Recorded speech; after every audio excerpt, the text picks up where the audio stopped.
سنت ہر زمانے میں اسی طرح ہوتی ہے جس طرح پیغمبر علیہ الصلوۃ والسلام سے ثابت ہے۔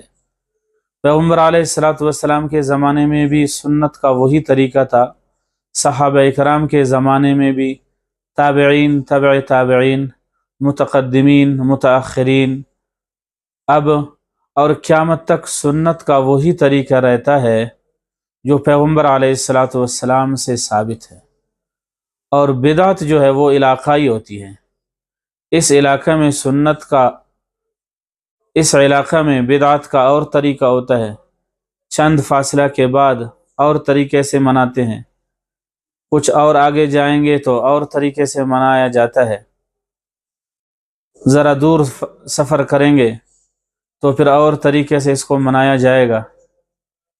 بدعت علاقائی ہوتی ہے، جس طرح جس کے جی میں آیا اس نے اسی طرح اس میں اضافہ کر دیا، یہ بدعت ہے۔ اس کے لیے ایک واضح مثال یہ ہے کہ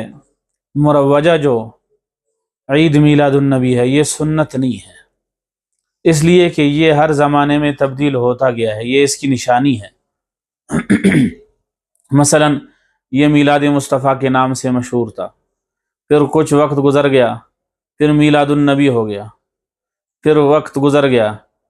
عید میلاد النبی ہو گیا، پھر کچھ اور وقت گزر گیا، جشن عید میلاد النبی ہو گیا۔ اب تو اس میں مزید تبدیلیاں آئی ہیں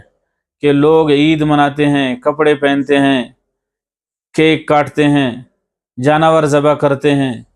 اور اسی طرح آج کل تو یہ بھی سننے میں آیا ہے کہ عید کی نماز بھی پڑھائی اور پڑھی جا رہی ہے، اور اسی طرح آج کل لڑکیوں کو بھی بن سور کر وہاں لاتے ہیں۔ مطلب یہ ہے کہ بدعت جو ہے وہ بانجھ نہیں ہوتی، وہ ہر زمانے میں وہ بدلتی رہتی ہے، ہر زمانے کے لوگ اپنے حساب سے اس میں کچھ ملاتے رہتے ہیں، لہٰذا یہ سنت نہیں ہے، اس کو عبادت سمجھ کر نہیں کرنا چاہیے۔ یہ سنت ہوتی تو ایک ہی طرح ہوتی، پیغمبر علیہ الصلوۃ والسلام کے زمانے سے لے کر اب تک وہی طریقہ جو ہے وہ سنت کی ہے، وہی طریقہ جو ہے وہ سنت کا ہے۔ بدعت ہر زمانے کے حساب سے بدلتی رہتی ہے۔ مروجہ عید میلاد النبی منانا یہ سنت نہیں، عبادت نہیں، یہ ایک بدعت ہے، لہٰذا اس سے اجتناب کرنا چاہیے، اس سے پرہیز کرنا چاہیے، اس کو نہیں منانا چاہیے۔ یہ جو طریقہ مروج ہے یہ علماء سے اور سلف صالحین سے، اکابرین سے، صحابہ اکرام سے اس طریقے سے بالکل منقول نہیں ہے، یہ طریقہ غلط ہے۔